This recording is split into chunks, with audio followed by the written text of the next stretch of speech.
Hello everyone, I'm Andrew Howard from Boating New Zealand. Today we have a very special review. We are doing two boats at the same time from the Prestige family on the west coast of France. A 520S, which is a sedan, and a 520 Fly. Let's get out there and have a look at these two beauties.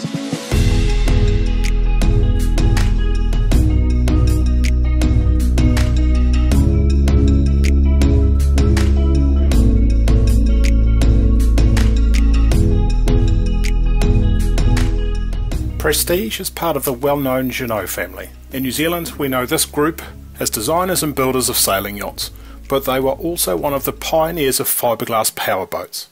Prestige has now celebrated 30 years of designing and building luxury motor yachts, and these two Prestige 520s certainly created an impression.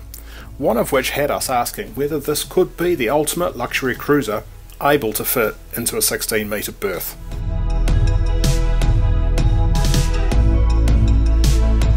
At 52 feet in length, these Prestige models disguise their size, as there is full stand-up room in every part of the vessel.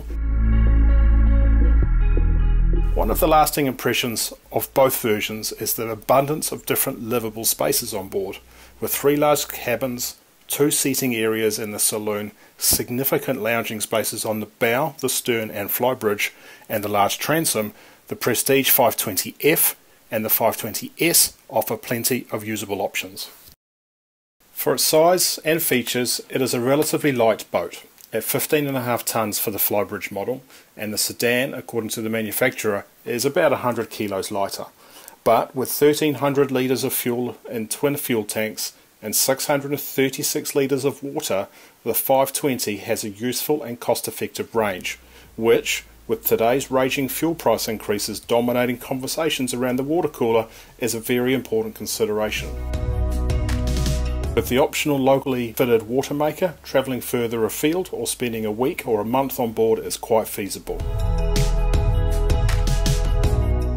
Of the two boats we tested, one had a pair of Volvo IPS 600 440 horsepower engines, while the other had a pair of Volvo 480 horsepower engines. The weather on test day was excellent, with a 10 knot breeze, which really didn't show up any differences in engine performance. But given the lightness of the vessels, either engine option would work well. But I would probably opt for the additional sprint performance of the Volvo 480 horsepowers. Volvo Penta's IPS drive system makes managing a boat, any boat, much easier and safer at low speeds or in tricky situations.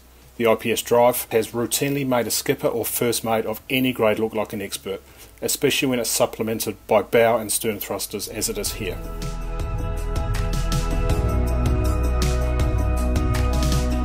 Both versions of the 520 were semi-planing at 12 to 13 knots and fully planing at 18 to 19 knots. At full throttle we had both versions running at 28 knots and 3500 RPM. No matter the speed, the hull always felt like it had good grip, with responsive handling and great visibility from either helm station. We always felt safe and in control. The cockpit helm stations and the additional helm in the flybridge model provided very comfortable seating for 2 people, with excellent visibility ahead, including towards the anchor on the bow and over the port and starboard sides of the hull. The helm stations had a Raymarine digital electronics package, but of real note was how easy it was to access switches and controls and view all of the instruments and gauges without having to move or shuffle in the seat.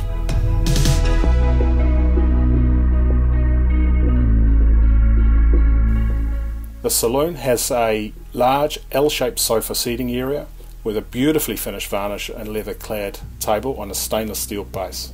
The table can be unfolded to accommodate up to 8 people, and the stainless base can be optioned with an electronically controlled hydraulic lift that will lower the table, allowing it to be turned into a double bed.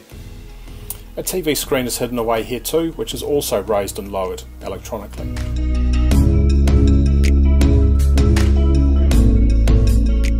Behind the internal helm station is a sliding door for quick and easy access to the starboard side of the boat, which is helpful if you're using the boat on your own. The first of 2 unique features was the galley, which has a gorgeous Corian bench top with all of the expected features such as a stainless steel sink with a pull-out mixing tap, 3-zone induction cooktop, combination microwave and grill, and a stand-up fridge. But what sets the galley apart is the island storage unit, which I fully expected to be in the way, but it wasn't.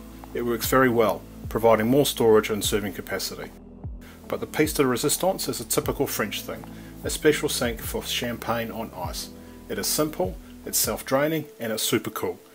It is sure to be a talking point every time a new guest comes aboard. The second unique feature of the Prestige 520 models is the private stairway to the master stateroom, which has a large double bed, a sofa, a flat screen TV, and an ensuite bathroom. This full beam master bedroom is totally private with large panoramic windows just above the waterline. This cabin will doubtless become a favourite place with its owners. The master ensuite has a separate, well-sized shower compartment, fresh water, electric toilet, and ample storage space. This, combined with the Korean benchtop and sink, make for a well set up bathroom. The separation of the master bedroom from the rest of the vessel is a feature that sets Prestige apart from many others in the market in this size range. We love it, and it will make long range cruising with other families and friends that little bit easier. Forward of the helm station, down the companionway that hides the washing machine and dryer, is the VIP stateroom, the guest bedroom and semi-ensuite main bathroom. The stateroom's double bed converts into two singles, whilst the guest cabin has two singles that convert into a double. Both rooms have plenty of natural light, LED overhead and reading lamps, AC and USB plugs galore, and cleverly hidden blinds for every window with a good amount of storage.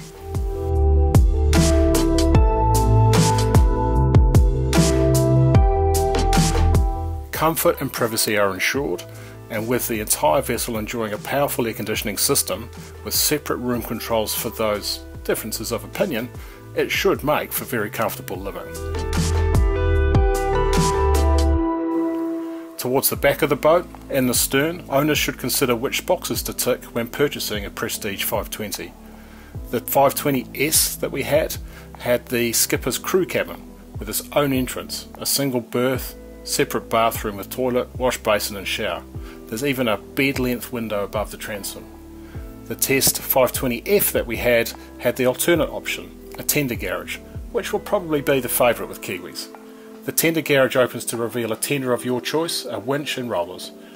The teak-laid bathing platform is a clever piece of engineering that optimises space and maximises use.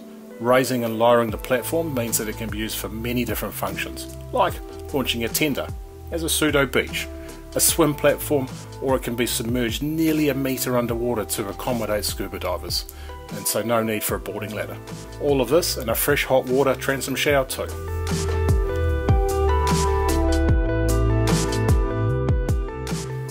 The Flybridge helm station comes with a full complement of instruments, gauges and engine controls, including the manoeuvring joystick. The helm seat is comfortable and provides excellent visibility in every direction. The sun pad and seating areas are enormous, and you could readily host a lot of guests for an afternoon. There is a well-proportioned wet bar with a barbecue hot plate, drinks fridge and a basin.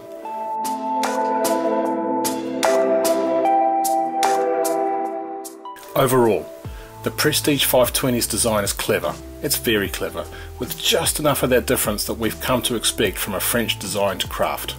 Some would suggest that being aboard either of these vessels is like being on your own private island.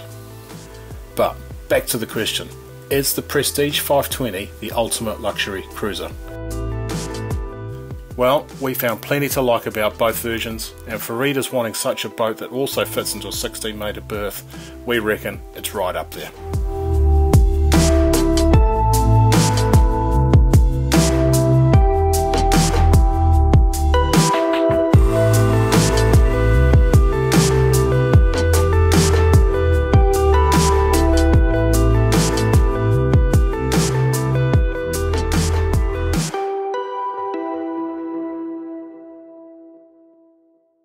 John Ecclestone from Boating New Zealand.